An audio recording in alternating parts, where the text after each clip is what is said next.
किया, कहा कि नहीं ये चमारों का है, चमारों का है। ठीक इसी तरह से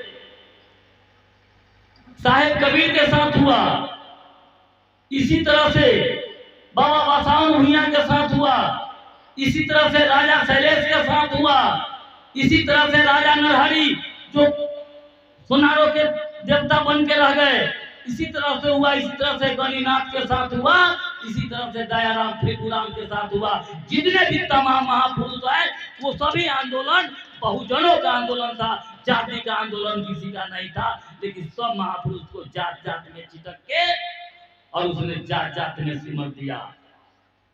मैं आपसे ये कहना चाहता हूं कि संत श्री रविदास जी कि आप पूजा अगर नहीं किए होते और संत शिरोमणि रविदास जी की अगर विचारधारा को अगर अपना लिए होते तो आज बहुजन समाज में जो आज आपकी स्थिति है, नीचता की स्थिति यानी चमरपन का दाग लगा हुआ है, जो नीच बनाया गया है, अगर संत शिरोमणि रविदास की विचारधारा को मान लिए होते, इनकी पूजा न किए होते तो आज समाज में आप अछूत नहीं होते, आज समाज में अछूत नहीं होते।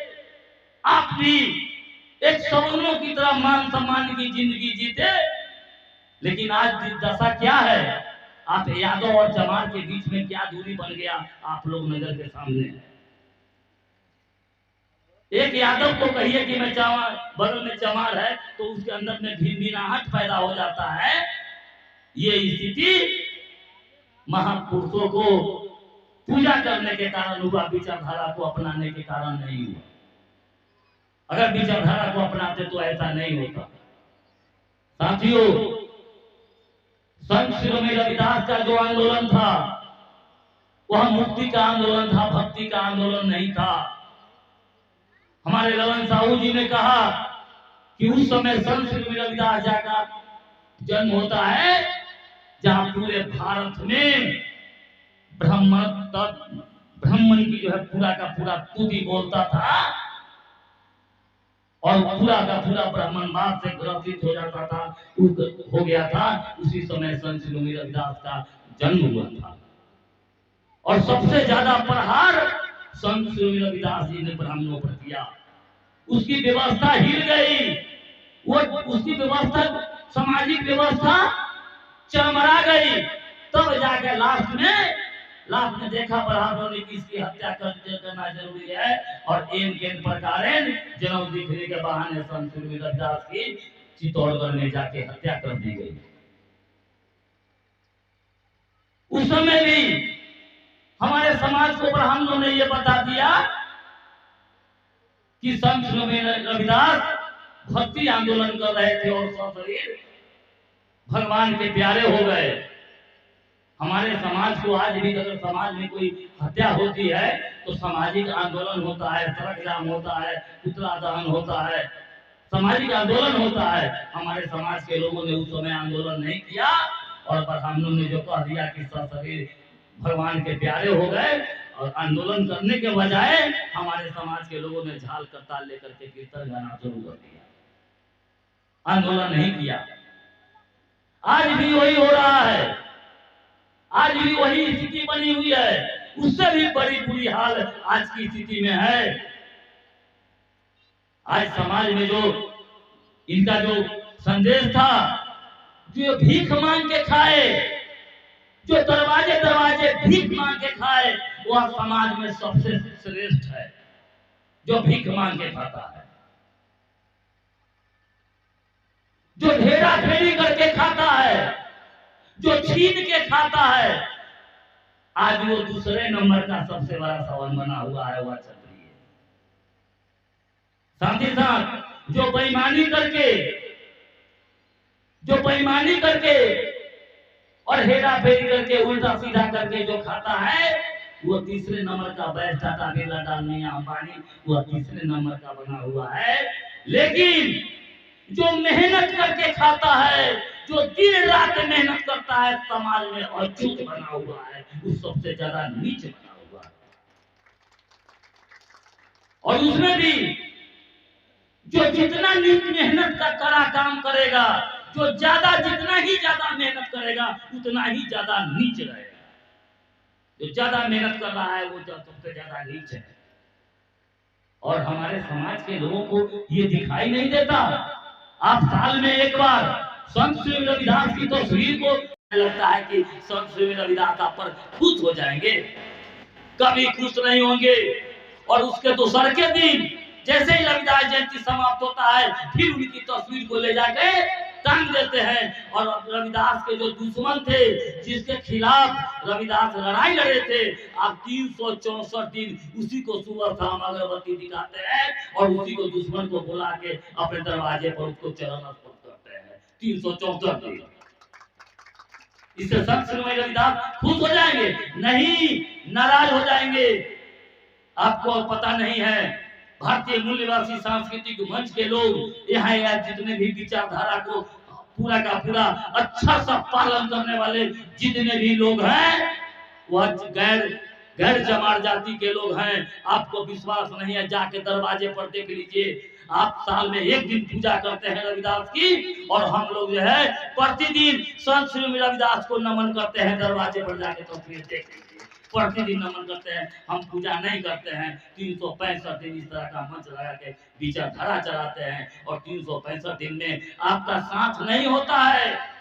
भारतीय मूल्यवासी सांस्कृतिक मंच शादी विवाह कराने का काम, सुख श्राद्ध कराने का काम, गृह प्रवेश निकालने का काम, सारा कार्यक्रम को कराती है। आपके स्टोलों में हमारे चंदन जी 1-2 कार्यक्रम आने का मौका मिला इधर पिछले सालों में, लेकिन जितने भी घर है आप इसका मतलब संस्कार का कार्यक्रम जो भी कराते हैं, आप संत शिरोमणि रविदास जी की जयंती मना लेते हैं और दूसर का दिन से आप उसी ब्राह्मण का पैर पूजना शुरू कर देते हैं। इसका नहीं बुलाते हैं, इसका मतलब है कि ब्राह्मण को बुला के करते हैं, उसका चरण स्पर्श करते हैं, रोज श्राद्ध करते हैं, श्राद्ध करा के बुलाते हैं और बुला करके उसको पैर पकड़ के, अंतिम में दक्षिणा की बात होती है तो पैर पकड़ के कस के झूमते हैं। जब वो मानता है कि नहीं हम 2000 से कम नहीं लेंगे, तो पैर पकड़ के और जल्दी जल्दी करते हैं, बाबा हो बाबा माफ कर दो हो बाबा, अब हम ना सकवा हो बाबा, इतना हमारा औकात ना हो बाबा। ची ची ची ची, क्या आप लड़की काम करते हैं? अब इतना हम बाबा, अब इतना हम बाल बच्चा अपने के सेवा करते रह दो बाबा, अब हमरा औकात में है, हमरा ई पिंडवा के अंतिम बार काट दू, हमरा जे शक्ति है ते ले लू, एकरा काट दूला, हमरा बाबू के स्वर्ग दे दू। गिराते हैं और संत श्री रविदास की पूजा करते हैं, संत रविदास को मानते हैं कि हमारा भगवान है।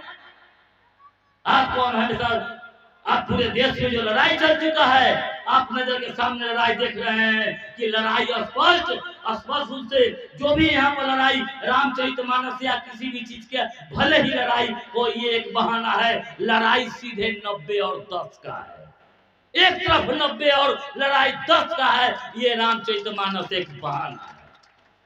अगर आप इसमें एकजुट नहीं होते हैं तो अंतिम सांस आप गिन रहे हैं। हमारे ललन साहू जी ने कहा है कि एक साल 2024 अंतिम है, 2024 के बाद आपके गले में हाड़ी और कमर में झाड़ू जो आने वाली पीढ़ी को बांधा जाएगा।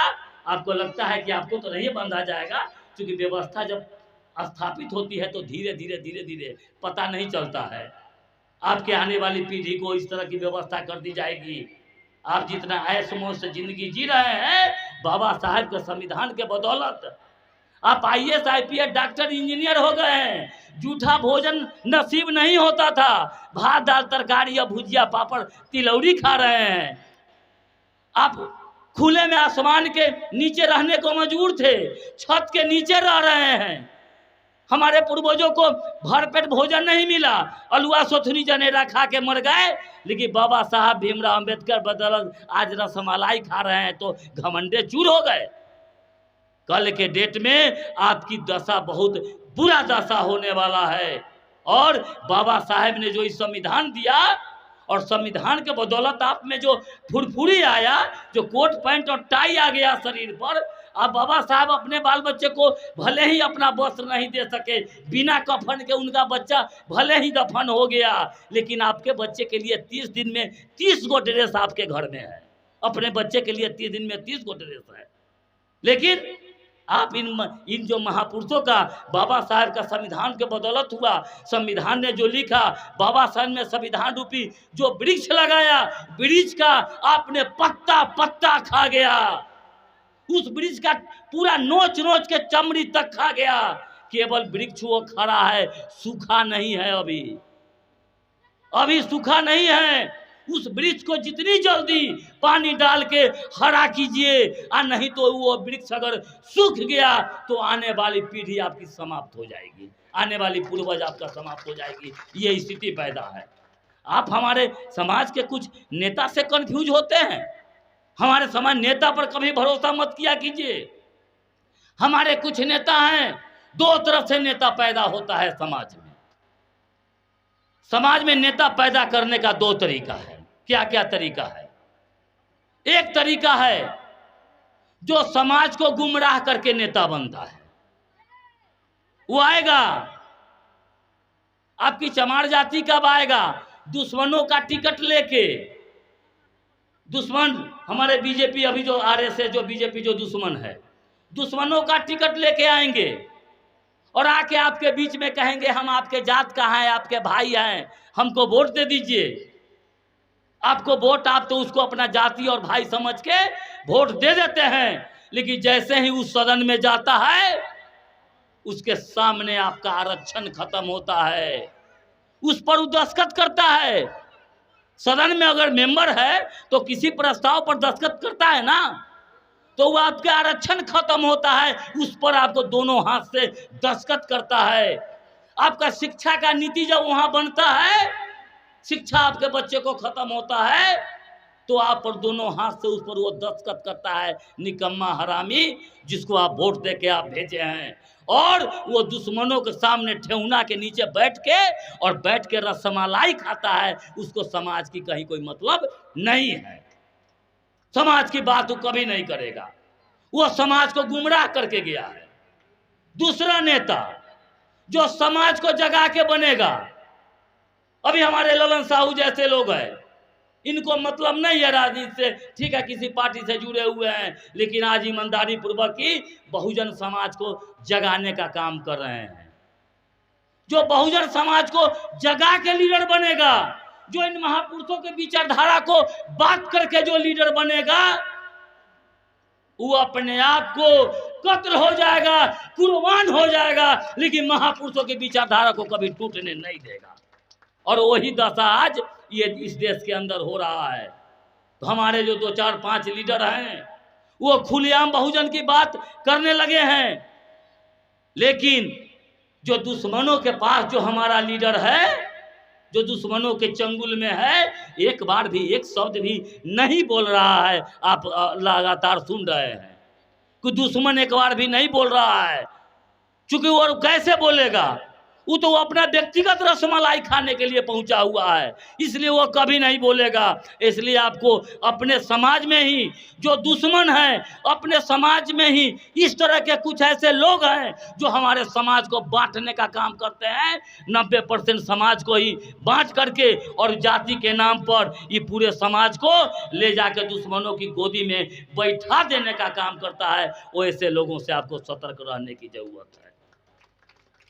आज के डेट में संत शिरोमणि रविदास जी का जो तस्वीर है, उस तस्वीर के सामने हमारे समाज के बहुत ऐसे लोग आते हैं जो लीडर हैं, जो छोटे छोटे नेता हैं, वो आते हैं, सवर्ण भी आते हैं। जो रविदास जी का जो दुश्मन है वो भी आता है और वो भी आके नमन करता है, फूल चढ़ाता है। तो आपको लगता है कि मेरा वाला हो गया, वो कभी आपका नहीं होगा। संत शिरोमणि रविदास जी के ऊपर फूल चढ़ाना यानी आपके समाज के साथ वो चिट कर रहा है कि जैसे ही आकर के वो फूल चढ़ाएगा आपको लगेगा कि मेरा बात करेगा और आपका वोट बैंक को झिटक के ले जाके और दुश्मन के गोद में बैठाएगा। अगर उतना ही संत शिरोमणि रविदास जी के अगर हुती हितैती है, उतना ही अगर संत शिरोमणि रविदास जी को अगर वो मानता है, तो जरा आप पूछ लीजिए उसके घर में संत शिरोमणि रविदास जी का तस्वीर है क्या? जो सवर्ण सर झुकाते हैं रविदास जी की तस्वीर के सामने, आप देखिए किसी के घर में संत शिरोमणि रविदास जी की तस्वीर नहीं है। जब तस्वीर नहीं है तो समझ लेना चाहिए कि आप उसके दुश्मनों की तस्वीर को अपने घर में टांग के रखते हैं। ब्राह्मणों के जो जितने भी तस्वीर है आप अपने घर में रखते हैं, आपके महापुरुषों की तस्वीर वो घर में नहीं रखता है। इसलिए साथियों, बहुत सारे वक्ता हैं और बहुत जगह कार्यक्रम हो रहा है। मैं आपसे यही कहना चाहता हूं कि आपकी जो देश में जो स्थिति है, देश में जो अभी पूरे आरक्षण को समाप्त किया जा रहा है, पूरे देश के सिस्टम को बदला जा रहा है, हिंदुत्व के नाम पर, धर्म के नाम पर आपको बल गलाया जा रहा है। अभी आरएसएस के लोग टोले टोले में घूम रहे हैं, वो जाके चंदा मांगने का काम करते हैं कि अठजाम है, आपको उससे सतर्क रहने की जरूरत है। वो थर्मामीटर लगा के समाज को चेक करना चाहता है कि अभी देश में जो आंदोलन चल रहा है इसका समाज कितना जगह है कि नहीं जगह है, ये चेक कर रहा है घूम घूम के। आपको इससे सतर्क रहने की जरूरत है। धर्म के नाम पर 1 रुपया भी कहीं कोई आदमी खर्च नहीं करे। किसी को भी आर्थिक के नाम पर भी अगर एक सिक्का आप डालने का काम करते हैं तो आप अपने आप को कमजोर बना रहे हैं। 1 रुपया भी कहीं कोई अंदा चंदा कहीं देने की जरूरत नहीं है। आप अपने बहुजन विचारधारा को चलाइए। अगर कोई अजाम पटजाम जग जाप की बात करता है उसको भगाइए, समाज में स्थापित नहीं होने दीजिए। आप अपने बहुजन की जो विचारधारा है उस विचारधारा पर चलने का काम कीजिए। आप अपने बच्चे को पढ़ाइए। साथ ही साथ इस तरह का जो मंच लगे, एक आजकल देख रहे हैं समाज में जय भीम जय मूल्यवासी बोलने वाले की कमी नहीं है। जय भीम जय मूल्यवासी समाज में खूब लोग बोलते हैं। जहां जहां जाइए जय जय जय जय जय जय जय भीम खूब बोलेगा। अरे उन निर्लज को जो हमारे समाज के वोट को जाति के नाम पर आता है और झटक के ले जाके और दुश्मनों के पैर के नीचे बैठ के रसमलाई खाता है, उसको शर्म नहीं आता है। जिस हाथ में वो बांधे हुए रहता है पूरा मोटा सा धागा, इतना सा धागा बांधे रहता है और उसी हाथ को उठा के कहता है कि जय जय जय जय जय जय भीम। अरे निर्लज, अरे इसी हाथ में धागा है, उसी को निकाल के जय भीम करता है। शर्म नहीं आता है उसको। ऐसे ऐसे हमारे समाज में लीडर हैं और आवाज नहीं निकलता है। हमें सतर्क रहने की जरूरत है। साथ ही साथ एक इम्पोर्टेंट बात मैं आप लोगों को ये बता देना चाहता हूँ, रविदास जाति के लोग खास करके आप बुरा नहीं मानेंगे। अभी देश के अंदर कुछ लोग हैं जो आरएसएस की विचारधारा की तरफ काम कर रहे हैं और वो जगह जगह नारा लगाते हैं कि गर्व से बोलो हमें चमार हैं। उनको शायद पता नहीं है काम किसका कर रहे हैं। जगह जगह बोलते हैं कि गर्व से बोलो हम चमार हैं, गर्व से बोलो चमार हैं। सब लोग बोलते हैं कि हम चमार हैं। आप ये बताइए कि क्या संत श्री रविदास जी ने कभी कहा कि गर्व से बोलो चमार है? बाबा बरसाम भुइयां ललई सिंह यादव ने कभी कहा कि गर्व से कहो हम यादव हैं? राजा नरहरि ने कभी कहा कि गर्व से कहो हम सोनार हैं? राजा सलेश ने कहा, वीर चुहरमल ने कभी कहा कि गर्व से कहो हम दुसाध हैं? संत गाडगे ने कभी कहा कि गर्व से कहो हम धोबी हैं? इन महापुरुषों ने जब नहीं कहा कि गर्व से हम कहो कि हम फलाने जाति के हैं, तो फिर आज आप कह रहे हैं कि गर्व से हम बोलो हम चमार हैं। तो आपके देखा देखी सवर्ण कान भरेगा हमारे यादव को और कहेगा कि चमरवा कह रहा है कि गर्व से चमार है, तू बोलो कि गर्व से कि यादव है। वो भी बोलना शुरू करेगा गर्व से यादव है। उधर कान भरेगा दुसाध को, वो भी कहेगा कि गर्व से बोलो हम दुसाध हैं। उधर कहेगा कि गर्व से बोलो मुनिया मला है, गर्व से कहो हम कुशवाहा है। सब आदमी गर्व से करते रह जाइए और सबका गर्व तोड़ देगा एक के बारे में, सबका गर्व तोड़ देगा। तो जितने भी लीडर हमारे देश में हैं, जितने भी लीडर हमारे देश में हैं, मैं सभी लीडरों से कहना चाहता हूं और आप लोग भी को कान खोल करके सुन लीजिए। अगर तुम बहुजन समाज की बात करना चाहते हो तो जाओ और इस देश में बीजेपी से लेके कांग्रेस, राजद, जदयू, लोजपा, भाजपा, जो भी जितने भी दल हैं, सभी दल में जितने भी बहुजन समाज के लीडर हैं जो बैठ के चक्कल्लस काट रहे हैं, वो सब एक मंच पर आकर के और कहे कि गर्व से कहो हम बहुजन हैं। जितने भी लीडर हैं, जिस दिन कह दिया मंच से कि गर्व से कहो हम बहुजन हैं, गर्व से कहो हम मूल्यवासी हैं, उसी दिन भारत का तकदीर और तस्वीर दोनों बदल जाएगी उसी दिन। लेकिन ऐसा नहीं करेंगे। अगर यहाँ कोई आकर के लगाते हैं नारा कि गर्व से कहो चमार है, तो हम यहाँ चमारों का आंदोलन नहीं है, पूरे बहुजन बैठे हैं। तो मैं यादव हूँ, मैं तो हाथ नहीं उठाऊंगा ना। चमार जाति के लोग बोलेंगे गर्व से कहो चमार है, लेकिन जितने भी कुशवाहा है, यादव है, कुर्मी है, दुसाध है, वो तो नहीं बोलेगा। लेकिन इसी मंच से अगर बोला जाए कि गर्व से कहो हम बहुजन है, तो सबका हाथ उठ जाएगा कि गर्व से बोलो हम बहुजन है। और इस तरह का नारा जब तक देश में नहीं लगेगा, ये नेता हमारे समाज को तोड़ने और फोड़ने का काम कर रहा है। इस चीज को जो है बहुत बारीकी से समझ गया हो। एक वेद पुराण जो भी है, कहा गया है कि मानो मानो में भेद है, मानो मानो में भेद है, जिसका नाम वेद है। आप जब वेद पढ़ेंगे, हमारे महेंद्र बाबू यहाँ हैं, अच्छी तरह वेद को भी बारे में भी जानते हैं। मानो मानो में भेद है, जिसका नाम वेद है, मानो मानो समान है, जिसका नाम भारतीय संविधान है, जिसका नाम भारतीय संविधान है। इसी के साथ साथियों, मैं ये कहना चाहता हूँ कि संत श्री रविदास जी की विचारधारा को अगर मानना है, तो अपने घर से सारे जितने भी अखंडियों पाखंडियों की तस्वीर है, उसको निकाल के फेंकिए, अपने महापुरुषों की तस्वीर को लगाइए, और बेरार ब्राह्मण भारतीय मूल्यवासी सांस्कृतिक मंच को बुला के किसी तरह का सांस्कृतिक का कार्यक्रम कराना हो, उस कार्यक्रम को निःशुल्क करवाइए। हमारे साथी आपके बीच आने के लिए तैयार है, आएंगे तभी महापुरुषों की विचारधारा स्थापित हो पाएगी। और नहीं तो इनकी रविदास जी की चाहे 100 महापुरुष की जयंती लगातार मनते आया है, लेकिन लगातार मनते जाएगा, समाज में कहीं भी परिवर्तन होने वाला नहीं है जब तक अपने घर से संस्कार को खत्म नहीं कीजिएगा, उसके संस्कार को। इसी के साथ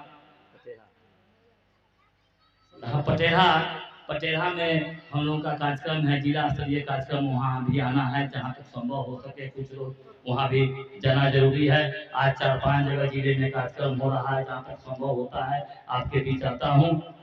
तो साथ ही अंत में मैं अपने वाणी को विराम देता हूँ, ये कहते हुए कि आप बहुजन जागो और गर्व से कहो हम बहुजन हैं, गर्व से कहो हम बहुजन हैं, गर्व से कहो हम मूल्यवासी हैं।